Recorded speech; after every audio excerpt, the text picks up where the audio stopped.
Today we'll finish up the cost-benefit analysis notes and get into why we handle debt the way we do with cost-benefit analysis. So last class we talked about different types of cost-benefit analysis projects, gave you several examples. So making these type of decisions, it's known as capital budgeting or cost-benefit analysis. And again, last class I said capital budgeting is a little bit of a tough term just because accounting and finance have a little bit different definition of the word capital. But it's a project that requires an initial cash outlay, some type of investment like buying some software, buying some machinery, and buying that is going to provide some benefit, some net benefit. Now I say net benefit, there may be costs and benefits, but the net of those should be a benefit. So the primary question is, will doing this project improve or harm the value of the firm? If the project increase the value of the firm, then they should be implemented. If they do not, they should be avoided. And we saw that, remember we had the reject and accept decisions that we made on the cost-benefit analysis examples we've done already. So it looks something like this. You have a time zero, there's an investment, and then you have benefits. And it's possible to have a negative cash flow in the future. For example, let's take like a nuclear power plant. There was a huge cost to build it, and then they produce the electricity, so that's a benefit. They sell the electricity. But at the end of 50 years, they have to decommission the power plant, which is very, very expensive, so there can be a negative cash flow. Having a negative cash flow in the future actually creates some issues that we'll address a little bit here. It makes it a little bit of a problem, but it's not insurmountable. So we'd want to incorporate the time value money. Remember we studied time value money several classes ago. We want to incorporate that by using a discount rate. We don't want to just add up all the cash flows and see if it's positive or negative. We want to make cash flows that happen early should have more of an impact than cash flows that happen out into the future. So we will be using discounted cash flows, again, DCF, to value those, and you've seen that already. And our main criteria are going to be net present value, discounted payback, and internal rate of return. We'll talk about the profitability index. The profitability index, real quickly, we'll show it, and it may be something you'll want to incorporate in your own projects in the future, but it doesn't really make sense for the project you're doing for this class, and we'll see why that you're trying to decide between multiple projects. And then the terminal value NPV, or the terminal value IRR, we're not going to cover that. That is an approach to try to take into consideration some real complexities about cost-benefit analysis, especially if you have projects of different sizes and different lengths of time. It gets really, really tough. So we're not going to cover those in this class much, other than just mentioning the first one. So the advantage of these models is, first of all, they look at the incremental. So you've got to come up, it's a forecast. What are those incremental cash flows? What will happen? So really what you're looking at when you're looking at a project is, what will the firm look like if it does this project versus what will it look like not doing this project? It's really the subtraction of those two. So it's a forecasting, so that's challenging. Forecasting is also challenging. And in which discount rate do you use? Now in our projects, we're not going to spend a lot of time on the discount rate. We're just going to say right now you should use the weighted average cost of capital. It's known as the WACC. We're going to cover the WACC later in class. In this part of the class, I'm just give you a rate. Like the examples we've done, I just give you a discount rate and you just use it. But this is the whole firm will use this number, the weighted average cost of capital.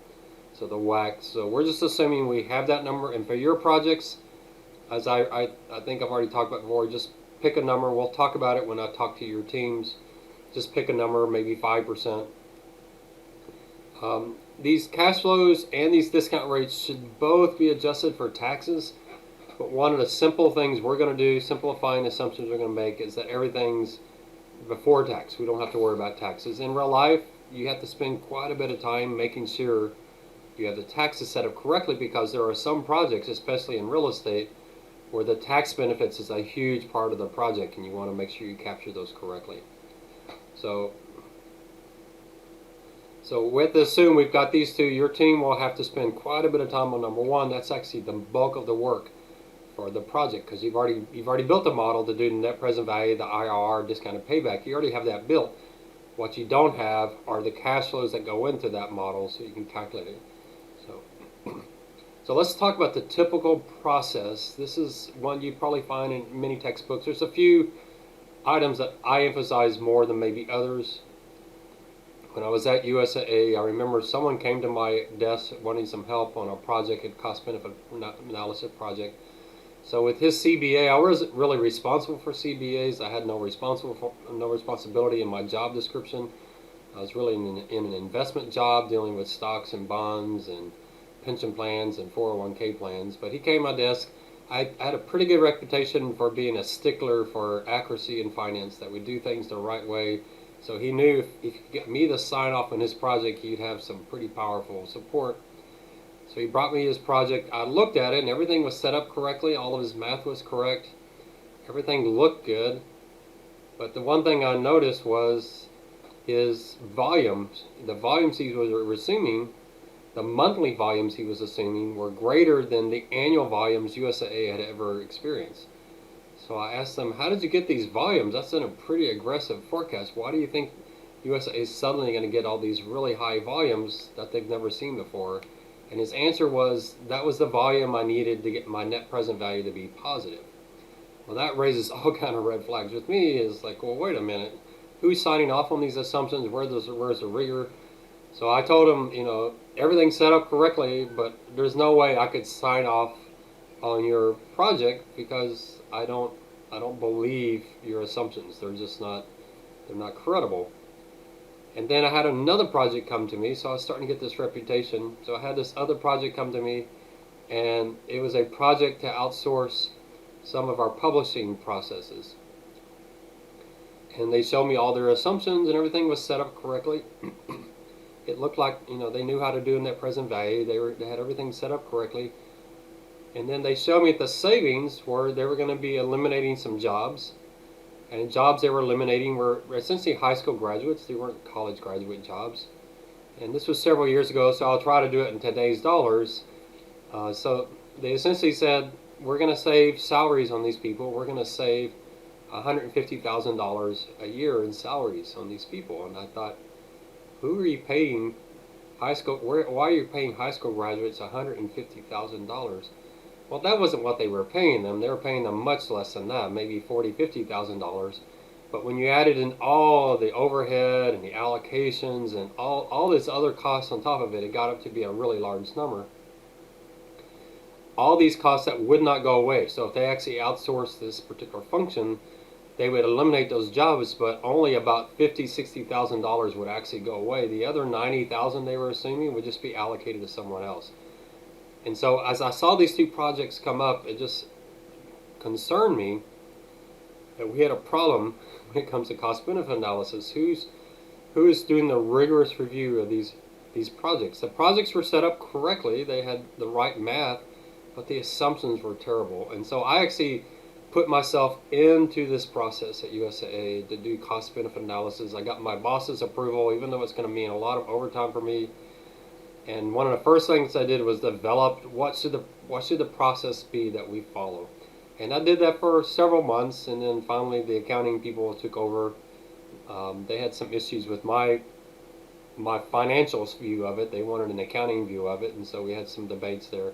But they did put a lot more rigor into it, and really got it so that it was much, much better. So that made me feel good that we had a little bit of rigor to a process.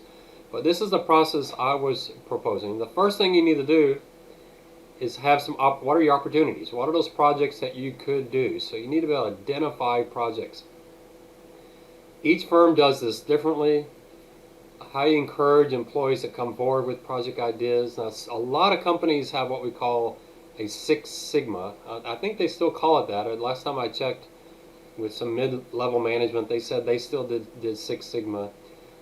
You can look that up. I'm sure you can Google that. But essentially, Six Sigma is you have this like team of people whose their job is to go around and find process improvements, a better way to do things. It's very rigorous. It's very organized. It's trying to get someone outside of the process that can look at a process without all the biases that that the manager and the people in that particular department would have. And they come in and say, hey, have you thought about doing this? Or actually even having the power to say, we will look at this. So my recommendation here was actually finance would do that. And that's one of the things I proposed in mine, is that finance would build all the cost-benefit analysis. We wouldn't ask all these different disparate teams to build their own cost-benefit analysis. That wasn't their training. They didn't know Excel. They didn't understand net present value. So I said, let's let finance build the models for them. And my theory there was it's not that hard to build these models. You can do it very quickly. Once you got it down, you've done a few of them, you can build a really complex model in less than 30 minutes. The key was getting good assumptions, and when coming up with the assumptions in the two projects I saw, was you need someone to push back and say, wait, where did that assumption come from? That's a ridiculous assumption, far too aggressive. So that's my idea. Eventually what finance did is, and I worked with them on this, to build a cost-benefit analysis model in Excel that they could just hand to the different departments, and they put their assumptions in there. And there were a few problems with that. First, building an Excel model that could handle every single conceivable project was very, very difficult. Secondly, once people started sticking their assumptions into the model, finance lost their ability to challenge those assumptions.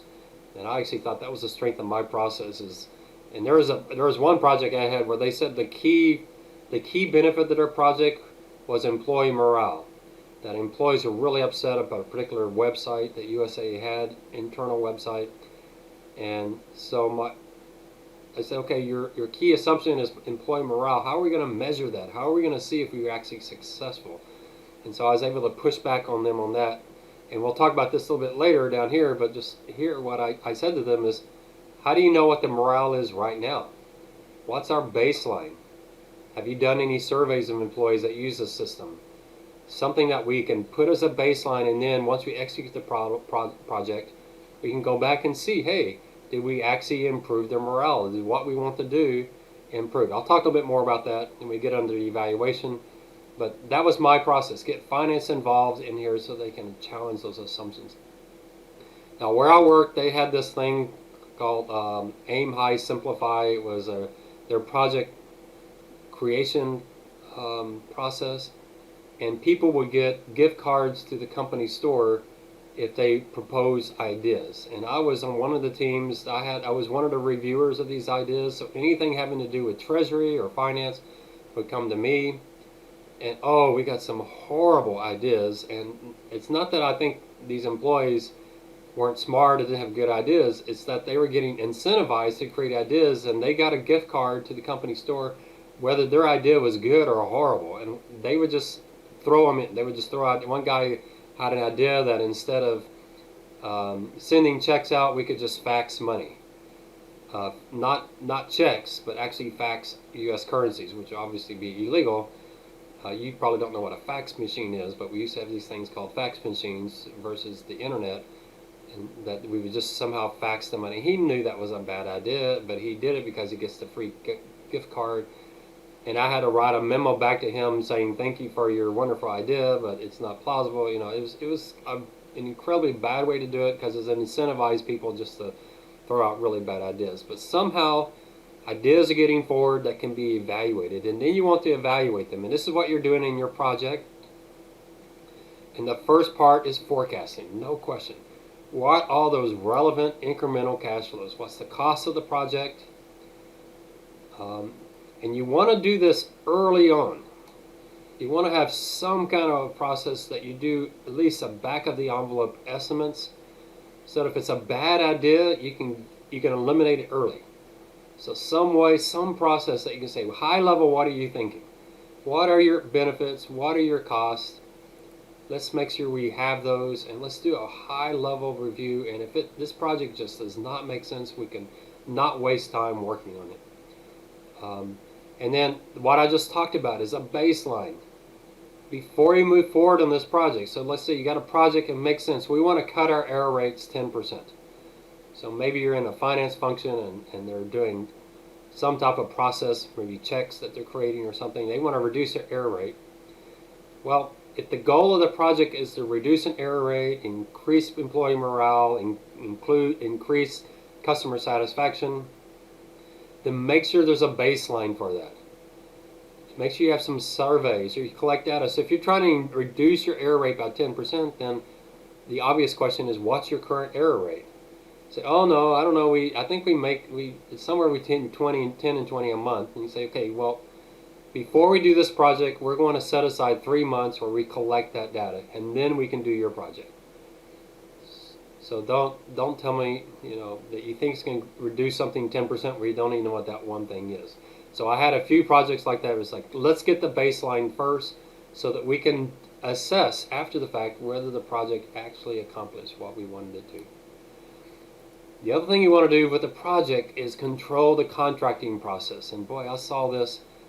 People would have this project and you would work with them and you go through their project and you say, you know what, it doesn't quite make sense, but if you could get the vendor, the person you're contracting with, if you could get them to cut their prices by 10%, this makes sense. And they say, oh, well, we've already signed the contract. We're already committed.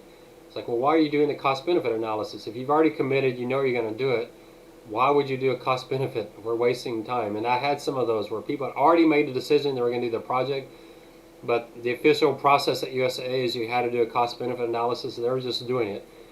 And I said, no, you got to do it the other way around. You got to use the cost-benefit analysis as a means to give you negotiating power with your contractors. I know there was one project I had where the vendor wanted to charge us $300,000, $400,000 a year, and it was for something that we could have done ourselves, and I could have hired one person. And so I told the person, so I'm not going to tell you what our net present value is on this or what we're willing to sign up to, but I will tell you that what we're hiring you to do, I could do myself. I could go out and hire a person, and you're charging me the price of me hiring 2 people.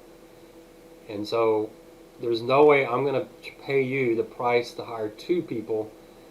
At most, I may pay you the price to hire 1 person, maybe a little bit more because the vendor was taking a lot of liability exposure, and there was a lot of auditing and control issues that they had because they had a large staff. And if I just had 1 person, it would be an issue. But they got the idea, and they cut their price down significantly, cut it more than in half, because they knew what their baseline was. So I used my cost-benefit analysis to tell them, hey, there's no way we can deal with you at that price. It's far too high. And I could honestly say that. I didn't make numbers up.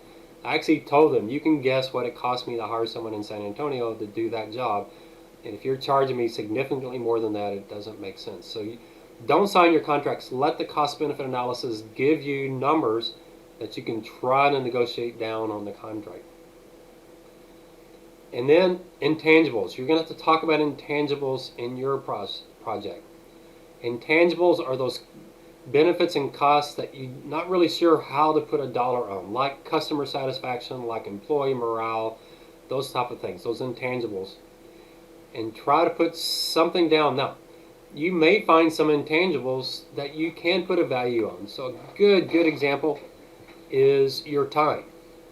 Let's say you're doing a project. Let me just give you a really simple one. This is really minor. It's not a really huge thing. But I bought a hybrid car. And having a hybrid car, I went to the gas station probably half as much as now I have a plug-in hybrid, so I never go to the gas station. But then I had a hybrid, so my gas mileage was twice as high as it used to be with my previous car. So that means I had to go to the gas station twice a month instead of 4 times a month. And so when I thought about that, well, to go to the gas station, get gas, that's about a half an hour a month that I'm spending, that I'm going to be saving. How much is my time worth? Well, that's the question you'd have to ask. If your project is actually saving you time, then one question you can certainly ask is, what is my time worth? And you can figure that out just by simple mental exercise. If you could somehow add 2 hours to a day, so you could catch up on your schoolwork and other things, and it wouldn't make you any more tired. Whatever it is, like 2 free hours. How much would you be willing to pay out of pocket to pick up 2 hours? Would you be willing to pay $20 an hour, $30 an hour? You know, what is it that you're willing to pay in order to gain that what we call productivity, extra time? So you want to put that in there. I know I had one project a gentleman was doing about his wife going back to get her PhD, and one of the things he put in there was the time commitment it was going to take from them as a family when it came to childcare and other things they were doing. He was going to have to pick up a lot more of the work. You know, they had it split 50-50, but if she goes back to school, he was going to have to pick up 80% of it, so it's going to be extra time for him. And they actually put a dollar amount on that and made that part of their project. So you might find as you list intangible benefits and intangible costs that some of these you can actually put into the tangible benefits and costs. Or I've even seen cases where they'll do the case 2 ways. They'll do it once for just the tangible benefits, and then they'll rework the project and put the intangibles in there. One project that was a really exceptional one was on solar panels, and they were looking at putting solar panels on their house. And one of the things that they did, they had an environmental scientist on their team, and she went out and said, what's the official federal government benefit that they show for saving this much in fossil fuels? And they actually, as a separate case for their project, they added that into their project, and that was huge. Now she acknowledged that those values were inflated because they're really values that you get if the whole country does something. If just one person doesn't, it doesn't quite add up. But she just wanted to show if you brought in all of those environmental considerations, that could really make solar panels look a lot more valuable. So, but they didn't do that in their original case, since it was a little bit subjective and probably a little bit biased and probably exaggerated. They just wanted to do a gee whiz type of number to say, hey, what if we put those benefits that the federal government says that we get from solar, we put that into our project, what does it do to our project? Then you got to get the appropriate discount rate, that is the WACC, and this we're not going to do that in here. And then you input it into your models, which you've already built. So most of your work for your project is coming up with these assumptions. That's why I emphasize this so much. And then the next part is the sensitivity analysis. Of those assumptions that you build, which one is the most critical? Which one would get you in the most trouble if you miss that assumption? Now you might be able to test your assumptions. So you might have 6 assumptions. You might take each one of those 6 assumptions and just say, okay, here's my range. 90% of the time I think it's between this, or 80% of the time I think it's between here and here. So 10% of the time it might be lower than this, 10% of the time it might be higher than this, 80% of the time it's between these 2 numbers. And test each one of your 6 assumptions on that 80% and see which one has the biggest impact on your project, and then let that be the one you do your sensitivity analysis on. So one of those key assumptions that you're most uncertain about, that have the biggest impact on your project, what's the most reasonable range there? And again, I want you to use the 80%. And 80%, that means 10% of the time it would be higher than that number, 10% of the time lower, and in your base case be right in the middle. So our best case and worst case and base case, you have 3 scenarios. And I'm not saying this to do this for our class, it is required to do it in our class, but I'm saying do this every time you do a cost-benefit analysis. Your company may not do that. Insist that they do. Make that part of what you recommend your company does in their cost-benefit analysis. So what we're looking for here is really, and I say here worst case, but really one thing that's going to help you make a decision is the upside versus the downside. So you might have a project that the net present value is like barely positive, or might even be slightly negative, but the upside is huge and the downside is not that bad. Well, you might approve the project even though its net present value is slightly negative, because there's a chance for this thing to be just enormous. And so you're looking to the upside, so you actually approve the project even though the net present value is negative. The base case is negative. You approve it because the upside is so tremendously wonderful. On the other side, you may have a project that has a positive net present value. It has some upside, but it has an enormously horrible downside. And boy, you say, you know what, the present value is positive, but the downside is so bad, we're not going to do this project. So it's the upside versus the downside. I'm a little, in the class notes, I spent a little too much time focused on the downside, but I think you got to think about the upside as well. So let's say if a project has a net benefit, net present value of $1 million, another one has a net present value of $990,000. Say, well, let's pick the one with the higher net present value. Well, it's only $10,000 better. So then you go back and say, well, if the first project misses its sales target by 2%, the net benefit changes to a net loss of $15 million. And I saw a project like that. We were doing a project that was stratifying our marketing, doing very target marketing. The software was like $50 million, and we'd never done anything like that before. We weren't sure there was really going to be any benefit at all, but we made some assumptions based on what the vendor was telling us. We thought, yeah, there could be some upside here. Our base case looked pretty good, but the downside was we get nothing out of it, and we would have wasted $15 million. So that's possible. The second project, if he missed the sales target by 2%, which seems highly unlikely because this project has had plenty of examples before that worked really well. If that happens, then instead of your net present value being $990,000, it's only $750,000 benefit. Well, in that case, I'm probably going to do the project with the lower net present value, mainly because its downside is not that great. And I could do the same thing on the upside. Maybe they both have the same downside, but this project has a $15 million upside, and this one has maybe a $2 million upside. So in your projects, think both sides. That's why we're doing sensitivity analysis. What's the upside? What's the downside? If you're doing your own business, it's very possible that you could have a significant upside and a significant downside depending on your assumptions about how many customers you might have. So if the project net present value is significantly positive, just like I said, figure out what are the key assumptions that impact that. And even better, what we're going to talk about is a break even.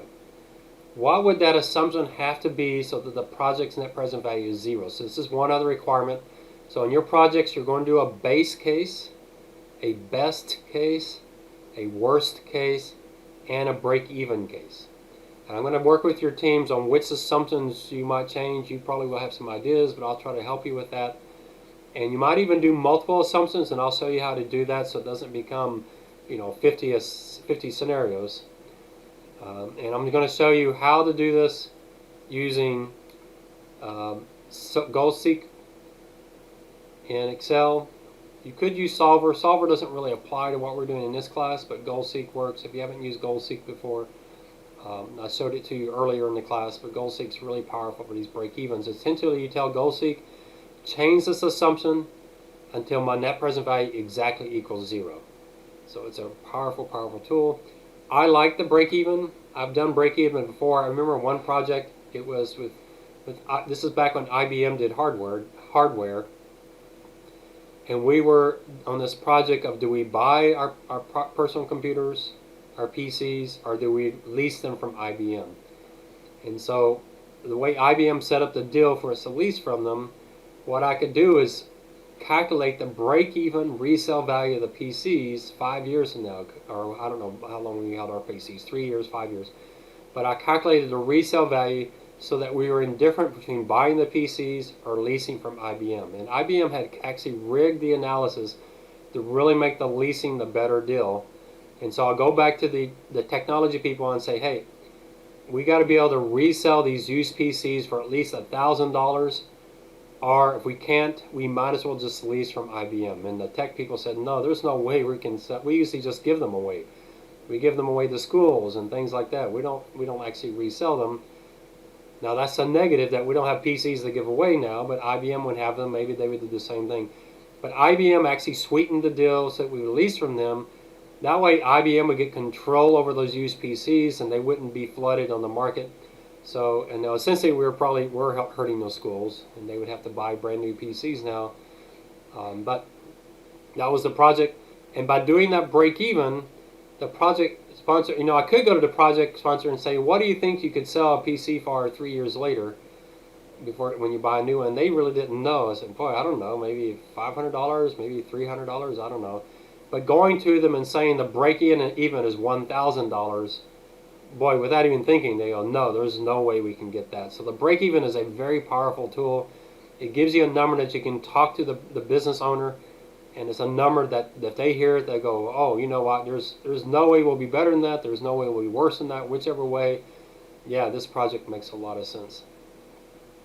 So there's a sensitivity analysis. You will be doing a sensitivity analysis on your project. The next question is, you've done all your analysis, you've got all your data, so now you've got to make a decision. Do we implement this project or not? Does it have a positive net present value? Does it meet that criteria? Does it have an internal rate of return greater than our cost of capital? Does it have a discounted payback that's less than our criteria? Looking at the sensitivity analysis, do we assess the upside and the downside adequately? Are all of our assumptions reasonable? Have we got them? I know at USA, you don't develop a new product in the insurance world at USA without getting an actuary to sign off on it.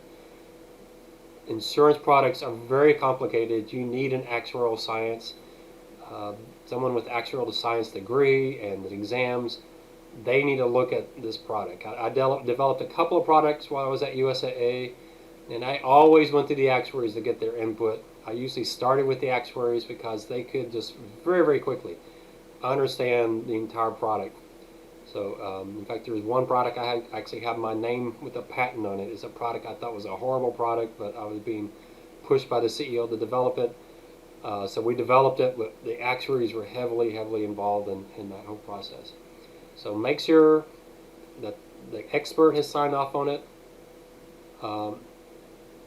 The benefits, the costs, the assumptions, these are all the same thing. The assumptions, the benefit, and the cost. Can these assumptions be measured before and after the fact? So that's an important one.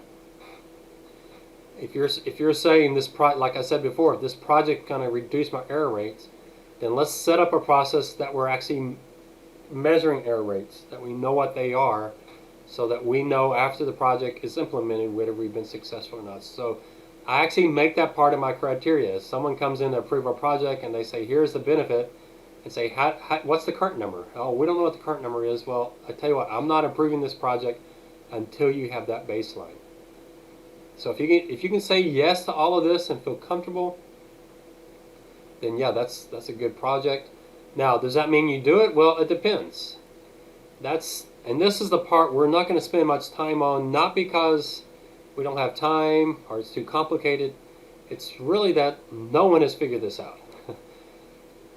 You have 100 projects show up and you have enough money to do 60 of them. Which 60 do you choose? We'll talk a little bit more about this later in this class, but we're not going to get into it too much. You don't have to worry about it with your projects, because most of your projects is yes or no. Do we do this project or not do this project? It's not, do we do project A or project B or project C, or what's the best combination of projects? Maybe we have $20 million we can spend on projects, and we have $30 million of projects that look positive. How do we best allocate that $20 million to those projects? We're going to kick out $10 million. Which $10 million do we kick out because we don't have enough capital? So that's called capital rationing. Very, very advanced topic. In fact, I remember there was a PhD in math that worked at USAA, and he actually had a model for how to do that. And he sent it to me, and boy, that thing was complicated. And I said, as far as I can tell, this works well. It's a good idea, with the exception of the accounting and finance areas that do this are not going to understand this. You're going to have a tough time getting them to implement it. It's just too complicated.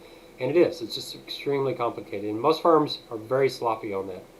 But let's say you made a decision. Now you're ready to implement. Well, implementation is when you figure out you made some mistakes in your assumptions.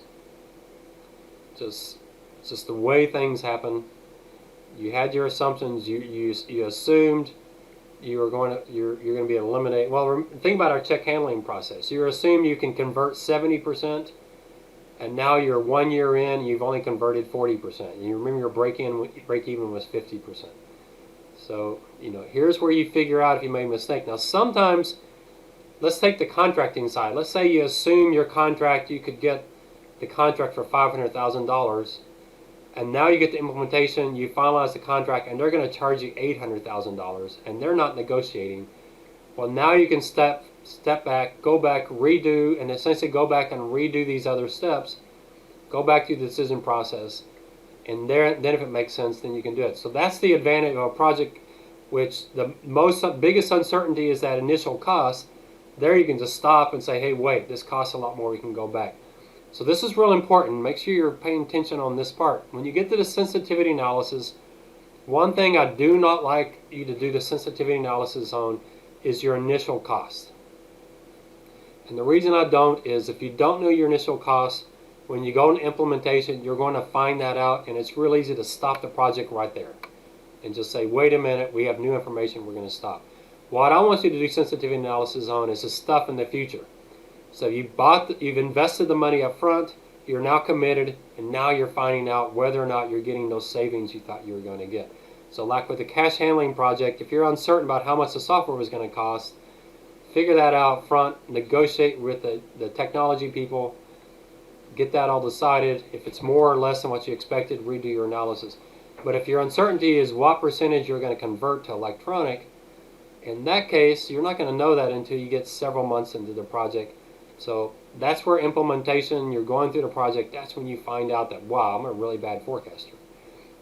And then step 6, which most firms do not do, is a post-project review.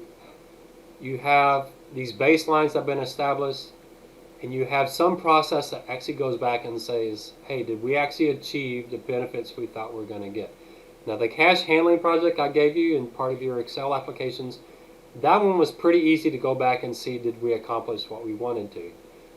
If your project is a marketing project and its benefit is going to increase sales 2%, you can go back and see, did you increase sales 2%? But if you implement this project in November of 2019, and then a year later you've just gone through COVID, and your sales are down 60% because you're doing cruise lines or airlines, there's no way to know whether your project was successful or not. So sometimes there's just no way to find out. There's too many things, too many forces going on influencing, but you do your best. With marketing projects, you can get, and you've seen some of these marketing projects where they actually says, use my name when you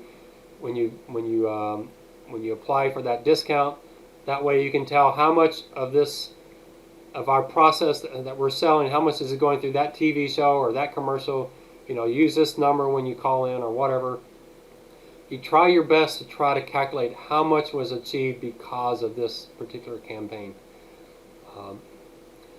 You're hoping over time you're going to figure out who are the people that are good at coming up with assumptions and who are the people who are not. And you actually want to reward project managers who are good at forecasting. It also inserts accountability into the process. So those managers that are very good at coming up with assumptions, maybe their projects get priority over those who are constantly giving projects that miss their assumptions by miles. And then ask, is there a conflict of interest between this project manager and the project they're doing? And you will see this in your career, many of you. I remember projects I've had where the project wasn't, let's see if we should do this. The project that came from my boss was, get this implemented. He or she never asked, hey, I wonder if we should do this, can you go research it? He or she said, I think I told y'all, maybe, I can't remember, but about the first project I got from my CFO was, should we shut this line of business down? He didn't ask me, should we? He said, shut it down, I don't like the business. He told me his bias. I encourage you to try your best to push back on that. Don't be antagonistic. It's your first job, you don't want to get fired. I don't want you calling me and say I got you fired in your first job. But if your boss says, hey, here's this project I need you to get implemented, you should at least ask the question, are we sure it makes sense? I mean, we've already gone through the process and we know this project makes sense, or do you want me to do any analysis to make sure it makes sense? Your boss may be offended by that question, so you have to be careful how you ask it. But I want to know that. And I had some projects where it was obvious the decision had already been made. It's like, I'm not doing this project. One of the worst projects I was involved with. We were working hard on it, spent a lot of time on it, and then the project manager, he came in at the end. We had a meeting, and he said, "Yeah, I'd already decided what we're going to do. I was just curious if y'all would come up with the same thing. But even then, I'm going to do what I decided to do." And boy, I was furious. I was like, man, my team almost had to hold me back. I was like ready to just start yelling at this guy. I was so mad. I let my boss know how much time it had wasted. That this project manager had already decided what he's going to do. And he had just, and I'm not talking about 2 or 3 hours. This was hours and hours a week over several weeks that we're working on this project. So that's a waste of time. We shouldn't be wasting our time. At USAA, it was the corporate jets. I wanted to look at that and see if that made sense, because I thought USAA really used their corporate jets quite efficiently. I flew on them many times because USAA, they didn't use them just for the highest up execs that, save them having to do commercial. They used them frequently to fly rank and file employees between the different branch offices. And it saved us a lot of time. We did not have to stay in hotels. We weren't traveling for 20 hours a day or 10, 15 hours a day. We're traveling for 2 or 3 hours a day. It really cut back on our times. But I was told, no, we are not going to do an analysis of that.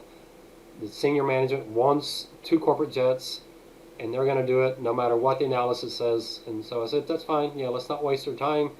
But I was curious to see what other numbers, and I would have thought management would want to know.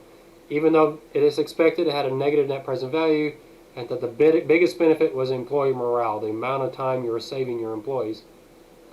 The time savings of the employees, we could actually value that, put that in dollars.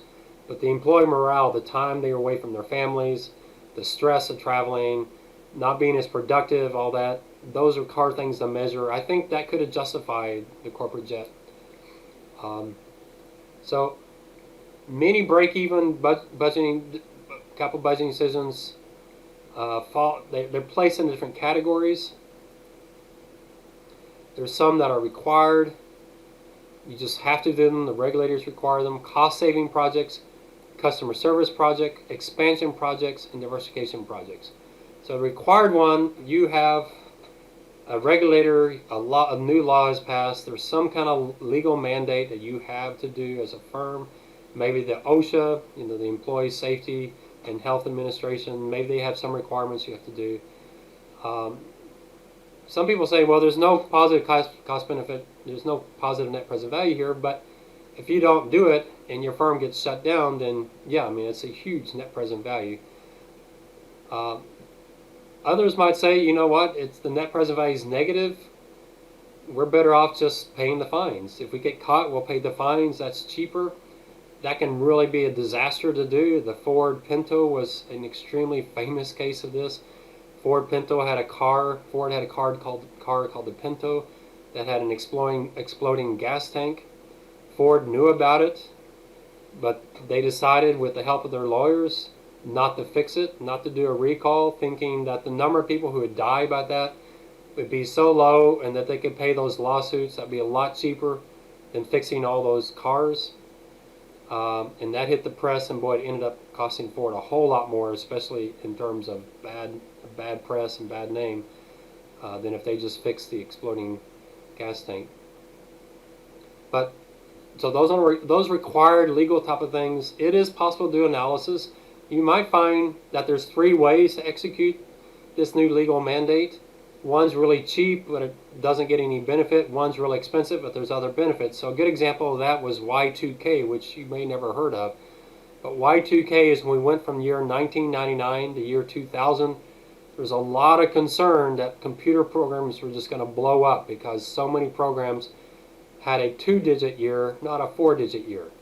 A lot of these programs were written back in the 60s and 70s, and the computer programmers, they didn't think their software would ever make it to year 2000. So instead of writing 2010, you just write 10. Well, you don't know if the computer's going to assume that 10 is 2010 or 1910.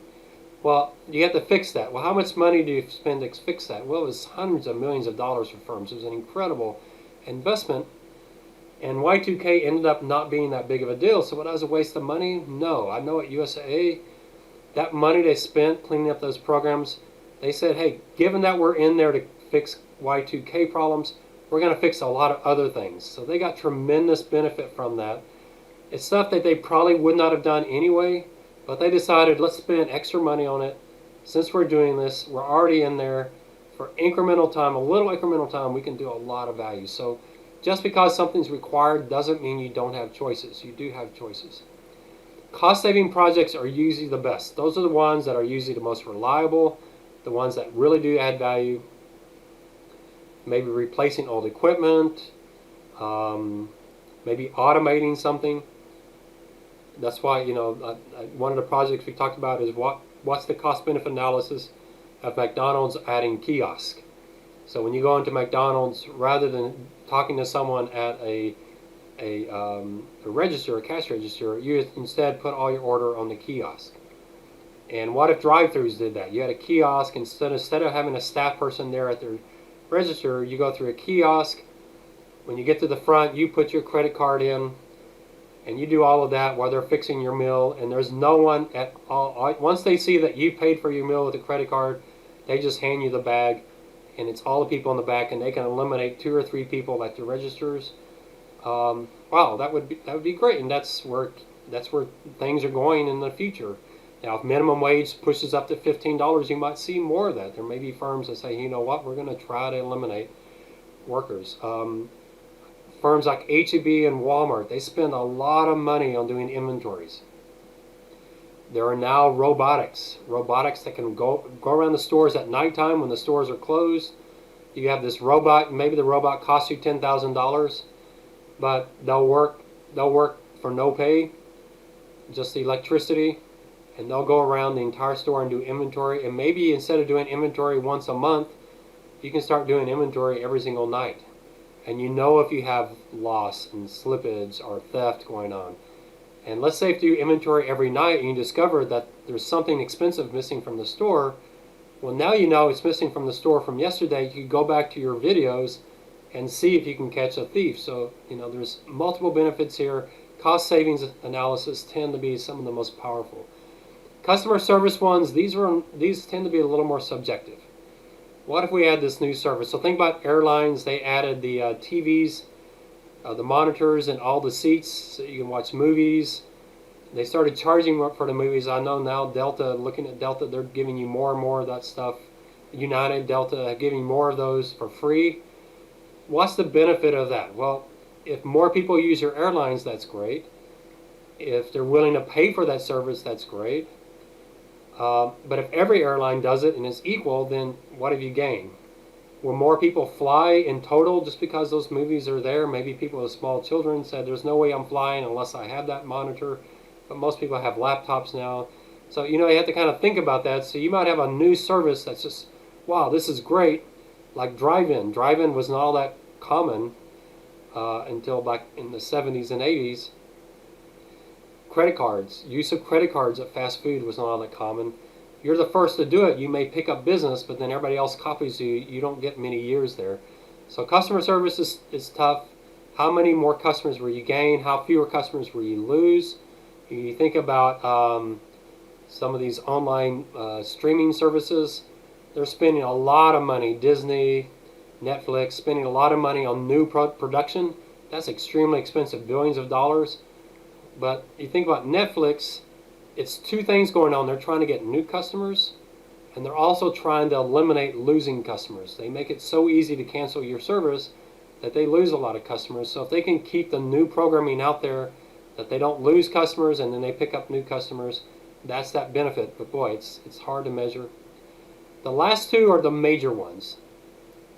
Expansion projects and diversification. Expansion is you move into new markets with existing products, or you find it's kind of maybe a new use for existing products. So you move overseas, you move to a new state, those type of projects. Those are major projects where you're going to spend a lot of time analyzing that. And there are companies that just has not worked well with. McDonald's has done great in China and in Europe, but for some reason hasn't worked well in the UK. I don't know why people in the UK don't like McDonald's, but the rest of the world, it's worked really well. I know in Central America, when I go to Costa Rica, there's McDonald's everywhere. In fact, when I went to Athens, no, I was in Rome, right across from the Pantheon, there's a McDonald's. In that same square, you're in this ancient area. Everything's just beautiful and pristine, and then right across there's a McDonald's, and it just seemed to me just kind of out of place there. But yeah, so expansion makes sense. I know McDonald's, when they opened up in Russia, they had lines around the block, people just standing for hours to buy McDonald's food. Other companies like Walmart has done extremely well expanding in Central America and in South America, but they have had horrible time expanding in Europe, in Germany. One country I know in particular they just gave up on. India is a place I've struggled with. China is a place they struggle with. So expansion may work, may not work. It's just tough. Most of these firms, when they get into Asia and Africa, what they'll tend to do is find an existing provider, existing firm, and buy them or do a joint venture with them. So there's many ways you can do expansion. Most firms they'll start small and test it, see how it works, see if there's a market there, and then expand gradually. You don't want to just go in there and expand quickly. Now I know in Central America, man, Walmart's just buying everybody and they're taking over that market. It's actually kind of sad to see that that's becoming almost the only option. I was in a small town in Costa Rica, and they had this store that I thought, oh look, one of those great Costa Rican companies. I went in. It's called Pali, P-A-L-I, with an accent over the I, Pali. Went in, and I was waiting. Someone else was doing shopping, so I was waiting, and there was a plaque on the wall. Went over and read the plaque and discovered that Walmart had purchased Pali. This was actually a Walmart. So, oh man, this is, they're everywhere. But some places are successful, sometimes not. Now, diversification is very, very different. This is when you move in completely new markets with a new product. So it's you're selling a product to people you would have never sold to before. It's very, very, very different, and it's called diversification because it's so different. It's making your business very different. So you might buy a firm in a different industry. You might buy one of your suppliers. You might buy one of your customers, and get along the supply chain. So diversification, that's where the federal government gets involved and worried about anti-trade, kind of anti-competition, and so you'll see that those are concerns the governments have, but it can be valuable. I will tell you, out of all of these, this is the one that's probably the least successful. There's a famous professor, Dr. Damodaran, who studied these type of projects. He says over 90% of them are killing value for firms. Now, most of these are done not to increase the value of the firm, but rather to prop up the ego of the CEO. They're done because these projects are done because the CEO wants more span of control. That's possible. You can ignore these links here because you can just use the class videos. These are extra videos if you want to watch them, but I recommend you not, because I've actually changed. I wish I had taken these out of the class notes because I've actually changed how I do that. So I would recommend you just ignore these and use the class notes. If you watch these, just be aware in these older videos I did the net present value and the discounted payback very differently. So if you want to watch them just to see another way to do Excel, that's fine. But do the Excel the way I showed you in the class videos, because it's a much better way to do it. So then you get to the actual models, and we've already done this. Net present value, you've already seen how you do it. It's just the discounted payback, the discounted cash flow of the project. You just want to know, is that positive or negative? You put all the cash flows in terms of today's dollars.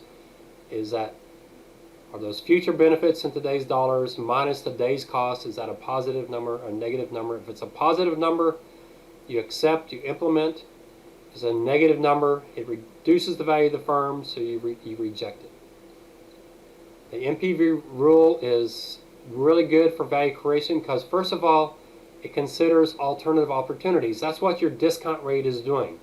Your discount rate is saying, hey, this is the benchmark, this is the line that we will not go below. Any project we do has at least meet this criteria. So you're essentially saying is most of the projects for this company are going to make about our cost of capital. If this project can do better than that, then we know this is better than these other projects, other alternatives. And it also allows you to compare the net present value of this project to the net present value of another project, and so then you know that it's a good project. We'll talk about capital structure and WACC later. That's pretty important. The Mpv rule also considers risk because of your discount rates. So we're not getting into that in this section, but most textbooks would say more risky projects should have a higher discount rate, less risky projects should have a lower discount rate. I actually don't believe that, and I don't think most firms have done that, with the exception of the expansion and diversification projects. On these projects will have their own unique discount rates for the project itself. But most projects that you're doing, the firm just uses the cost of capital for all projects. So then how do you incorporate risk? And this is the way I say you incorporate risk. Rather than changing your discount rate, I think it's much better to just run your sensitivity analysis. So you should view this in terms of the overall firm and look at your sensitivity analysis. There's only one caveat to the sensitivity analysis, so you need to look at it in a portfolio context. And we'll get into this later. It's this concept of beta, and we'll talk about beta, B-E-T-A, beta, and that you might have a project that's pretty risky. However, its worst case scenario happens when everything's really going well for the firm, and its best case scenario was when everything's going badly for the firm.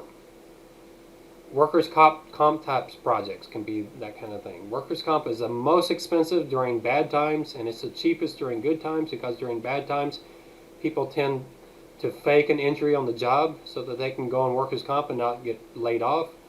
So if you have a project that's a workers' comp project, it might be risky, but its best payoff comes during a time when the firm's really struggling, and its worst payoffs come when the company doesn't have any worries.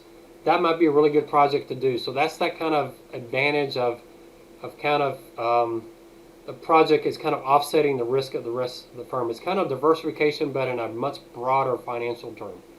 So a little beyond the scope of what we're doing right now, but something to keep in mind. The last thing we like about the Mpv rule is it does consider the timing of cash flows. Cash flows that happen early are more valuable than cash flows that happen way out into the future. Okay, it looks like some of this we'll have to push on to the next one. So what I want to say, we'll start here, the next video, and we'll finish up the next video for sure. I think we're getting really close here. So here what we're going to do, we'll talk, there are some special cases in net present value. I've hinted at a few of them and talked about, hinting at the profitability index. We'll do this kind of payback, internal rate of return.